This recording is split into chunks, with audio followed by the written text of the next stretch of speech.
Há cerca de 2.800 anos, um poeta cego conhecido como Homero criaria duas das obras mais grandiosas da literatura antiga.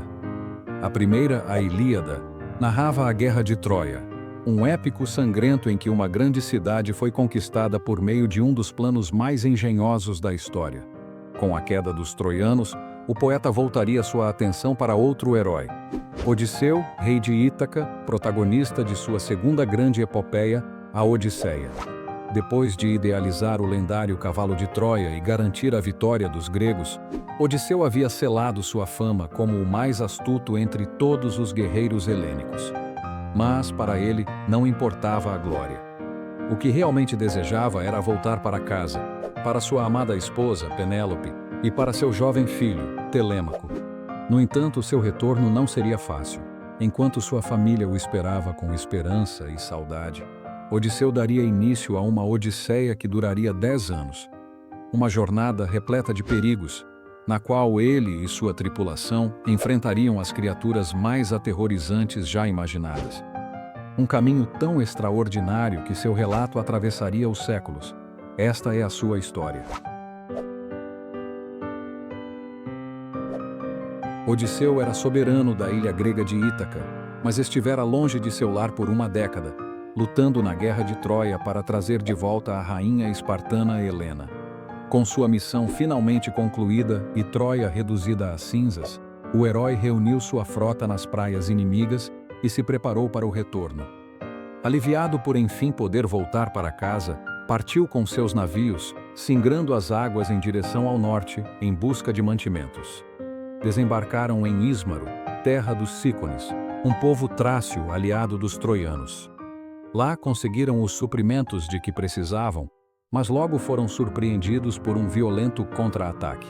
Em menor número, os homens de Odisseu foram obrigados a recuar e embarcar às pressas. A viagem continuou, agora rumo ao sul, contornando as costas da Grécia para depois seguirem ao norte na direção de Ítaca.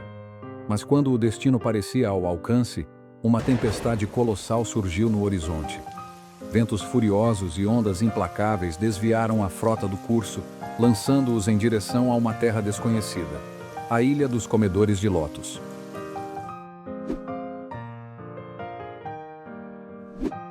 Perdidos e desorientados, Odisseu e sua tripulação desembarcaram na ilha desconhecida em busca de ajuda. Logo encontraram os habitantes locais, que os receberam com cordialidade. Mas em vez de oferecerem direções ou abrigo, lhes ofereceram uma fruta peculiar, proveniente das árvores de lótus que cobriam a ilha. Sem saber, Odisseu e seus homens estavam diante de um grande perigo. O fruto do lótus possuía propriedades misteriosas. Quem o consumia caía em um torpor profundo, esquecia seu passado e perdia qualquer desejo de partir. Era como se a ilha enfeitiçasse os forasteiros, aprisionando-os em uma ilusão de paz eterna. Vendo seus homens caírem um a um, sonolentos e rendidos ao esquecimento, Odisseu logo percebeu a verdadeira ameaça. Com firmeza, proibiu o consumo da fruta e com grande esforço carregou os companheiros adormecidos de volta para os navios. Fugiram da ilha às pressas, lançando-se ao mar antes que mais alguém sucumbisse à tentação do lótus. A tempestade que os afastara de Ítaca continuava a cobrar seu preço. Já estavam há muito tempo no mar e os suprimentos começavam a escassear. Quando avistaram uma nova ilha, decidiram atracar. Ao longe avistaram um rebanho e um acampamento de pastores. Odisseu então escolheu um pequeno grupo de guerreiros e levou consigo algumas ânforas de vinho, esperando poder trocar a bebida por comida. Guiados pelo instinto de sobrevivência, encontraram uma caverna repleta de queijos, carnes e ovelhas. Tomaram parte dos mantimentos, mas não sabiam que o abrigo pertencia a Polifemo, um ciclope gigantesco e filho do deus dos mares, Poseidon. Ao retornar, Polifemo bloqueou a entrada da caverna com uma pedra colossal. Ignorou os apelos de Odisseu, que dizia estar ali em missão de paz e disposto a negociar. Sem hesitar, o monstro agarrou 2 dos guerreiros e os esmagou com as mãos, devorando-os em seguida. Todas as manhãs e noites, repetia o macabro ritual alimentando-se da tripulação apavorada. Odisseu sabia que enfrentá-lo pela força seria impossível. Em vez disso, recorreu à astúcia. Ofereceu ao Ciclope o vinho que havia trazido, um presente amigável para acompanhar o banquete. Embriagado, Polifemo perguntou o nome de seu benfeitor. Odisseu respondeu com um sorriso contido: "Me chamo Ninguém." Agradecendo a Ninguém, o Ciclope adormeceu profundamente. Então, Odisseu afiou uma estaca de madeira encontrada na caverna e, com a ajuda de seus companheiros, cravou-a no olho do gigante, cegando-o, mas sem matá-lo, pois ainda precisavam que ele removesse a pedra da entrada. O brado de dor de Polifemo ecoou pela ilha. Outros ciclopes acorreram à caverna, perguntando quem o havia ferido. "Ninguém me ataca", ele gritou desesperado. Confusos, os ciclopes foram embora, acreditando que Polifemo havia sido acometido por alguma loucura. Mas o desafio ainda não havia terminado. Como sair da caverna sem serem apanhados pelo ciclope cego, que agora apalpava cada criatura que saía? Mais uma vez Odisseu teve uma ideia brilhante. Amarrou seus homens à barriga das ovelhas. Assim, quando Polifemo liberou o rebanho pela manhã, os guerreiros escaparam escondidos sob os animais. Chegaram aos navios e zarparam enquanto o ciclope, furioso, arremessava pedras contra o mar, tentando acertá-los. Odisseu, tomado pelo orgulho de sua vitória, cometeu então seu maior erro. Revelou sua verdadeira identidade. Gritou seu nome ao vento, vangloriando-se como o herói da guerra de Troia que havia enganado o filho de um deus. Com isso, deu a Polifemo o que ele precisava: um nome. Cego, humilhado e vingativo, o Ciclope clamou a Poseidon, seu pai, pedindo que punisse Odisseu. E o deus dos mares atendeu. Lançou sobre o herói uma maldição cruel, que perdesse todos os seus companheiros e vagasse pelos mares durante 10 anos antes de poder retornar à sua amada Ítaca. Sem saber da maldição que Poseidon lançara sobre ele, Odisseu aportou na ilha flutuante de Eólia, lar do rei dos ventos, Éolo. Recebido com hospitalidade, o herói jantou com o soberano, que, admirado por sua jornada, lhe ofereceu um presente singular: um saco de couro contendo todos os ventos, exceto aquele que o guiaria diretamente para Ítaca. Com isso, bastaria mantê-lo fechado até estarem em segurança. Com o coração cheio de esperança, Odisseu voltou ao mar. E o plano funcionava. Sua terra natal logo aparecia no horizonte, tão próxima que já podia sentir o cheiro do solo. Mas enquanto ele dormia, sua tripulação, tomada pela ganância, acreditou que o saco continha ouro e prata. Curiosos e ambiciosos o abriram. Foi o desastre. Todos os ventos aprisionados escaparam de uma vez, levantando uma tempestade violenta que empurrou os navios de volta ao mar aberto. Sem controle, os marinheiros foram arrastados de volta à ilha de Éolo. Mas desta vez, o rei os recebeu com desconfiança. Para Éolo, tamanha desgraça só poderia ser obra de uma maldição divina. Temendo enfurecer os deuses, recusou-se a ajudá-los novamente e expulsou Odisseu de sua ilha. Ainda ignorando a fúria de Poseidon, Odisseu partiu mais uma vez, apenas para se deparar com mais desventura em sua longa jornada. Depois de enfrentar ciclopes, tempestades e o esquecimento dos comedores de lótus, Odisseu acreditava já ter visto de tudo, mas o pior ainda estava por vir. Empurrado de ilha em ilha, cercado por monstros, feiticeiras e deuses vingativos, cada passo rumo a Ítaca se transformava em um teste de astúcia e resistência. A maldição de Poseidon não deixava margem para descanso. E cada vitória parecia apenas abrir caminho para um desafio ainda maior.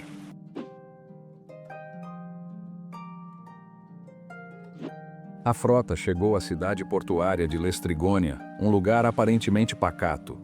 Odisseu enviou 3 homens para explorar a região e buscar mantimentos. Mas o que encontraram não foram pessoas hospitaleiras, e sim gigantes canibais, os terríveis lestrigões. Os exploradores tentaram fugir, mas foram perseguidos e devorados sem piedade. Logo, os monstros voltaram-se contra os navios arremessando pedras enormes do alto dos penhascos. Um a um, os barcos foram destruídos. Apenas um navio sobreviveu, o de Odisseu, que conseguiu escapar com um punhado de homens profundamente abalados. A fumaça das embarcações destruídas cobria o céu, misturando-se ao cheiro acre de sangue e madeira queimada. Os gritos dos homens ecoavam pelo porto, mas eram rapidamente silenciados pelo estrondo das pedras lançadas. No convés, Odisseu sentia o peso de mais uma tragédia, sabendo que cada remada para longe daquele inferno era paga com a vida de amigos que jamais voltariam. Enquanto o navio se afastava das costas malditas de Lestrigônia, o silêncio tomou conta da tripulação sobrevivente. Não havia canções nem preces, apenas o som dos remos cortando a água. Todos sabiam que em sua longa jornada, aquele não seria o último horror a cruzar seu caminho.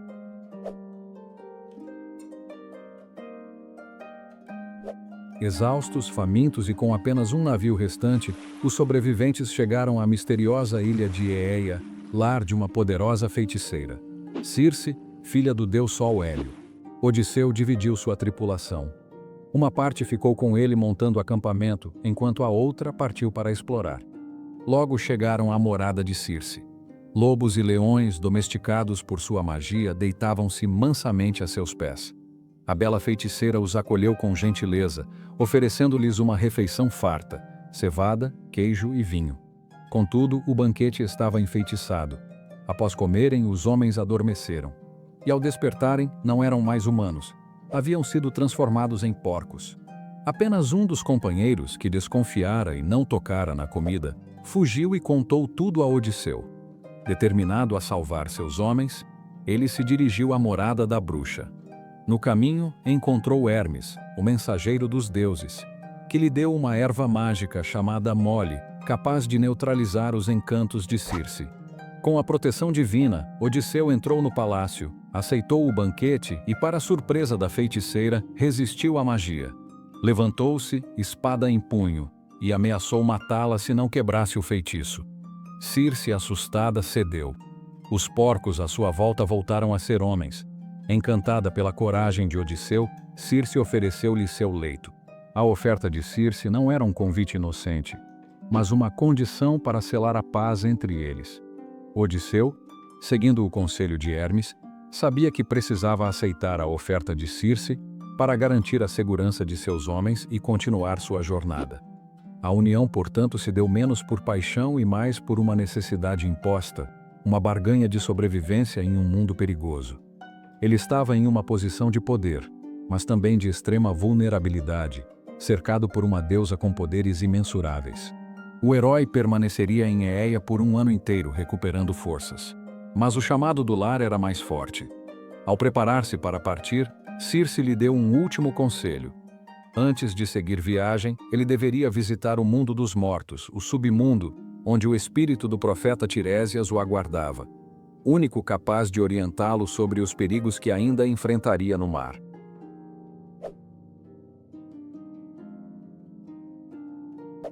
Seguindo o conselho de Circe, Odisseu navegou rumo ao extremo oeste do mundo, até o lugar onde, segundo as lendas, existia uma passagem para o submundo. Lá, à beira de um rio sombrio envolto em névoa, o herói realizou um ritual sagrado, oferecendo sangue como sacrifício para que as almas dos mortos pudessem emergir. Antes que o profeta surgisse, no entanto, Odisseu viu rostos que lhe dilaceraram a alma. Sua mãe, Anticleia, vagando pálida entre os mortos, e antigos companheiros tombados em Troia. Das sombras do além surgiram espíritos inquietos, e entre eles apareceu Tirésias, o profeta cego. Com voz grave, o espírito advertiu Odisseu. Em breve, ele e seus homens alcançariam a ilha sagrada do deus Sol Hélio, onde pastava seu rebanho de gado celestial. Tirésias foi claro. Se sequer tocassem nos animais, a ruína cairia sobre todos eles. Mas, se resistissem à tentação, poderiam finalmente voltar para casa. Odisseu agradeceu a profecia, carregando consigo o peso do aviso. Quando o momento chegasse, jurou, ele garantiria que ninguém tocaria no gado de Hélio.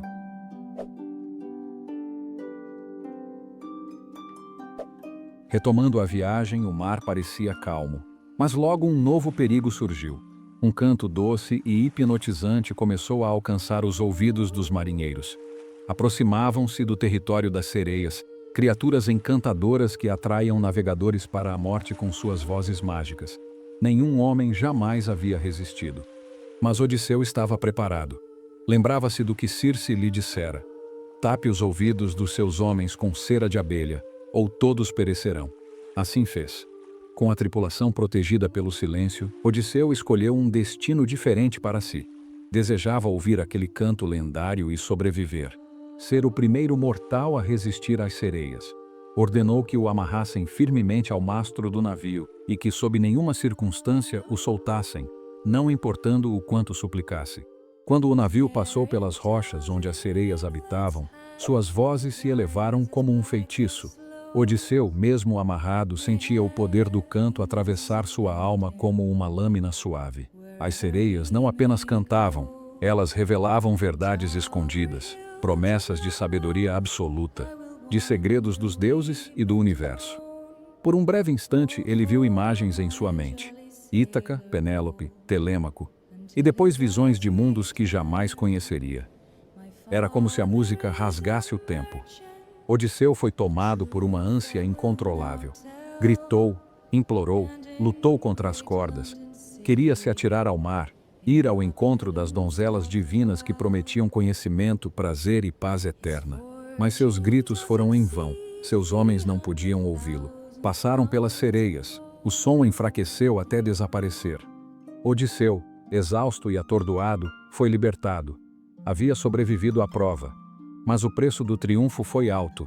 As sereias, destinadas a morrer se algum homem resistisse à sua canção, lançaram-se ao mar e desapareceram para sempre, enquanto o navio do herói seguia para o horizonte.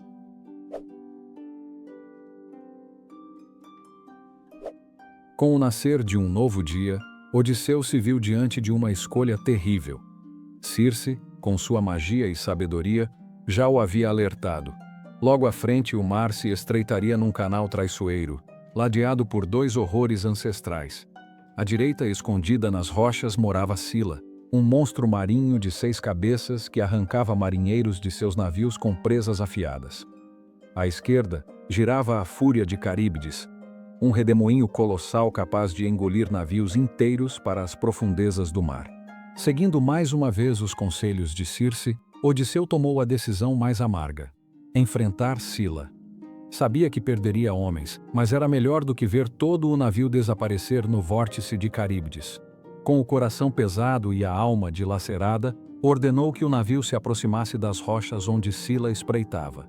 E quando a embarcação passou, 6 cabeças monstruosas surgiram das alturas, arrebatando 6 dos seus homens que gritaram em agonia antes de serem devorados.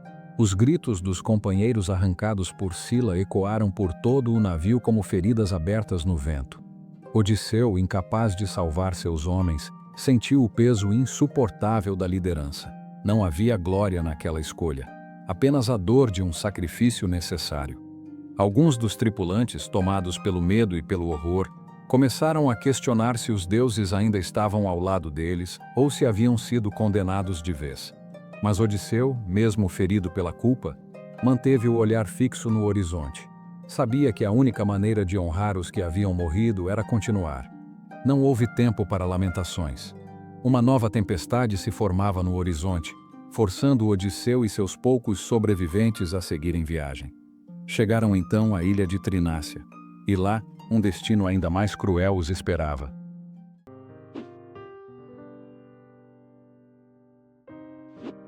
Trinácia era lar sagrado do gado imortal do deus Sol Hélio, os mesmos animais que Tiresias, o profeta do mundo dos mortos, havia advertido para que jamais fossem tocados.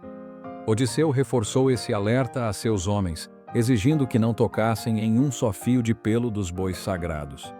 Mas o destino parecia implacável. Presos na ilha por quase um mês devido à tempestade que os impedia de zarpar, os mantimentos se esgotaram. A fome, inimiga silenciosa, tomou conta da tripulação. E então, em um momento de fraqueza, esperaram Odisseu adormecer e cometeram o ato proibido. Mataram os bois de Hélio e se banquetearam com a carne divina. Ao acordar e ver os restos da chacina, Odisseu caiu de joelhos. Em silêncio, amaldiçoou a imprudência de seus homens e o peso de seu fardo. Ainda assim, quando o céu enfim se abriu e os ventos cessaram, partiram novamente para o mar. Mas a punição divina já os aguardava. Hélio, ultrajado pela profanação de seus animais sagrados, clamou justiça ao rei dos deuses, Zeus. Em resposta, o deus do trovão lançou um raio colossal sobre o navio de Odisseu. Em um estrondo ensurdecedor, a embarcação foi partida ao meio, e todos os homens afundaram nas águas profundas, cumprindo assim a maldição de Poseidon. Só Odisseu sobreviveu, agarrado aos destroços de seu navio. À deriva por 9 dias e noites, lutando contra a exaustão e o desespero, o herói vagou pelo mar aberto, levado pelas correntes e pela vontade dos deuses.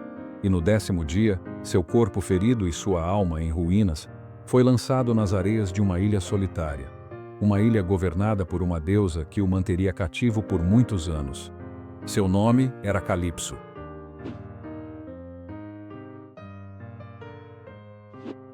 Quando Odisseu foi lançado pelas ondas à praia da ilha de Ogígia, exausto e à beira da morte, foi encontrado por Calipso, a bela deusa filha do titã Atlas. Ao ver o herói, a deusa se apaixonou perdidamente.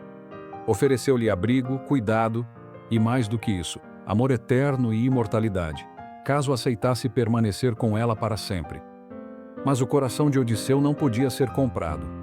Ainda que Calipso fosse deslumbrante e sua ilha paradisíaca, o herói não conseguia apagar da mente a imagem de sua esposa Penélope e de seu filho Telêmaco, esperando por ele em Ítaca. Recusou o convite da deusa, declarando que nada no mundo poderia fazê-lo desistir de voltar para sua família. Calipso, ferida em seu orgulho e inconformada com a rejeição, decidiu manter Odisseu prisioneiro. Por 7 longos anos ele ficou retido na ilha, forçado a deitar-se com a deusa, mesmo que todas as noites chorasse à beira-mar, com os olhos voltados para o horizonte, sonhando com o lar que parecia inalcançável. Mas nem todos os deuses o haviam abandonado. No alto do Monte Olimpo, Atena, que sempre admirara a coragem e inteligência de Odisseu, observava sua dor. Um dia, não suportou mais vê-lo sofrer. Intercedeu junto a Zeus pedindo que permitisse a libertação do herói.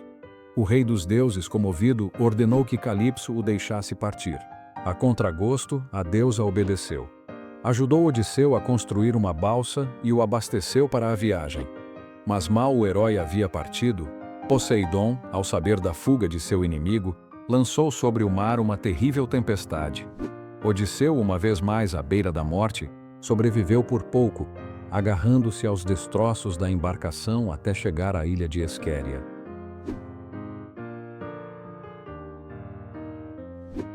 A ilha de Esquéria era o lar dos Feácios, um povo nobre e pacífico, governado pelo rei Alcino e a rainha Arete. No dia seguinte à chegada de Odisseu, ainda nu e inconsciente na praia, a princesa Nausica foi até a beira do mar com suas criadas para lavar roupas. Quando viram o estranho, as moças fugiram em pânico, todas menos Nausica. Guiada por Atena e movida por compaixão, ela permaneceu firme.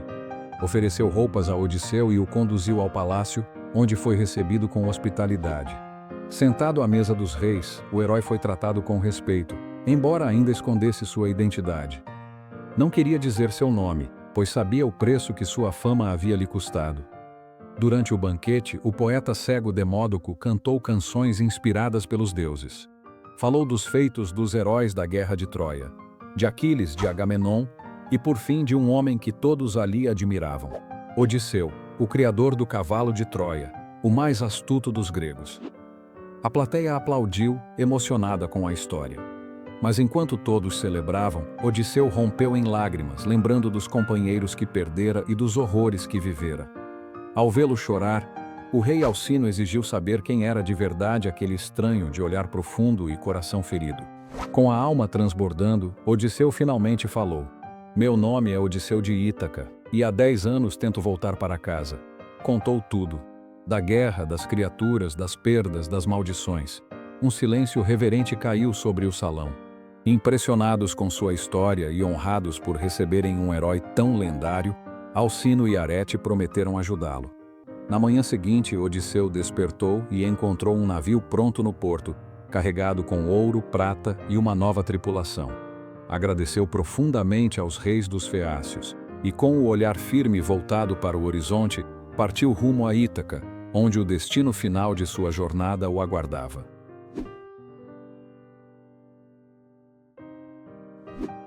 Após 20 anos de ausência, Odisseu finalmente pisou em Ítaca, seu lar, pronto para rever sua esposa Penélope e seu filho Telêmaco. Mas o tempo não havia sido gentil com sua terra natal. Atena, sua eterna protetora, o alertou. O palácio que um dia fora seu lar agora estava tomado por estranhos. Para protegê-lo, a deusa transformou Odisseu num velho mendigo, permitindo que ele entrasse em sua casa sem ser reconhecido. Durante sua ausência, Penélope, acreditando que o marido havia morrido, fora pressionada a se casar novamente. Mais de 100 pretendentes vindos de todos os cantos haviam se instalado no palácio. Comiam sua comida, vestiam suas roupas, esbanjavam sua fortuna. Mas Penélope nunca deixou de ter esperança. Com astúcia, adiou o casamento por anos. Declarou que só escolheria um novo esposo quando terminasse de tecer um sudário para o pai de Odisseu. Mas a cada noite, desfazia secretamente tudo o que tecia durante o dia. Seu truque durou 3 anos, até que foi descoberto, e então foi forçada a finalmente tomar uma decisão. Enquanto isso, Odisseu dirigiu-se à casa de Eumeu, seu mais fiel servo. O velho pastor mal pôde acreditar ao ver seu rei de volta. Recebeu-o com vinho e comida, jurando ajudá-lo a retomar o trono. Pouco depois, Telêmaco retornava de sua jornada em busca de notícias do pai. Ao chegar, viu Eumeu à mesa com um estranho e pediu abrigo e alimento. Eumeu, ciente da identidade oculta de Odisseu, deixou os dois a sós e partiu para avisar Penélope de que seu filho estava seguro. Assim que Eumeu partiu, Atena apareceu novamente e desfez o disfarce do mendigo. Telêmaco, ao ver seu pai pela primeira vez em 20 anos, não conteve as lágrimas. Caiu de joelhos e o abraçou, emocionado.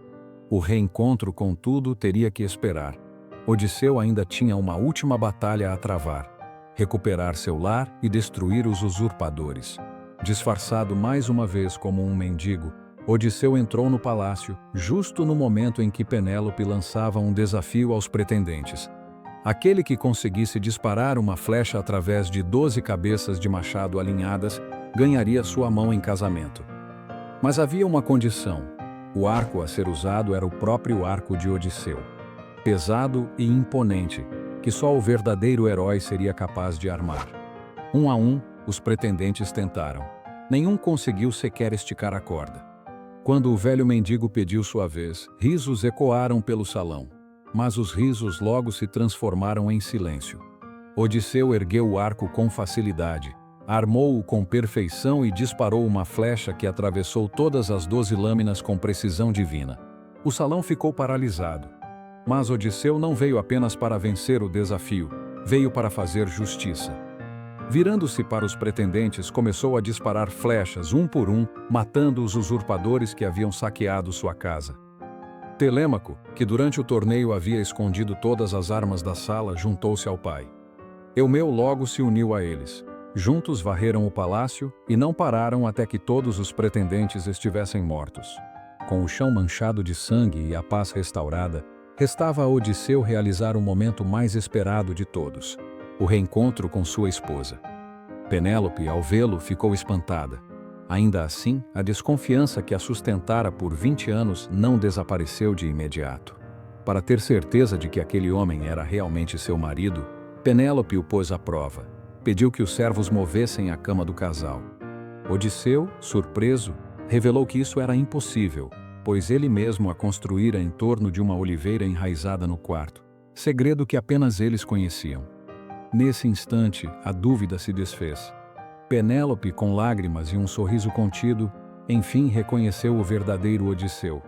20 anos de espera se dissolveram em um só suspiro, e restou apenas a pergunta que guardara no fundo da alma: onde estiveste todo esse tempo? E Odisseu, com o coração aliviado e a alma serena, respondeu: por onde eu começo?